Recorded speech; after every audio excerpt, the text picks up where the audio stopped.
এই যে একটা সহজ ঘটনা জিনিস বলছি।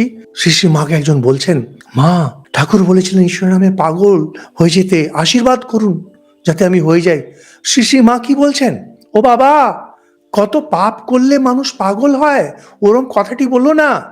যদি আপনার ডিপ্রেসিভ টেন্ডেন্সিস আছে, পাগলামো তার মানে অনেক এলোমেলো করেছেন আপনি আগে আগে। বলুন, সোফার নো মোর, আর না, আর না, জীবন আমি তোমার অত্যাচার আর সহ্য করব না। যে এখন এই এম্পাওয়ারমেন্ট বলে না, উইমেন এম্পাওয়ারমেন্ট, চাইল্ড এম্পাওয়ারমেন্ট, কি কি সবাইকে এম্পাওয়ারমেন্ট করে, আরে আমাকে একটু এম্পাওয়ারমেন্ট দিন। কি এম্পাওয়ারমেন্ট হবে? জীবন প্রচুর নাচ নাচিয়েছ। তুলসীদাস বলছেন, আবলো নসানি अब ना नसे हों, হে রামচন্দ্র, অনেক নাচিয়েছ, অনেক নাচিয়েছ, আর না, আর না, আর না, আর না। জীবন অনেক অত্যাচার করেছ, আর না, এবার আমি তোমার সঙ্গে লড়বো।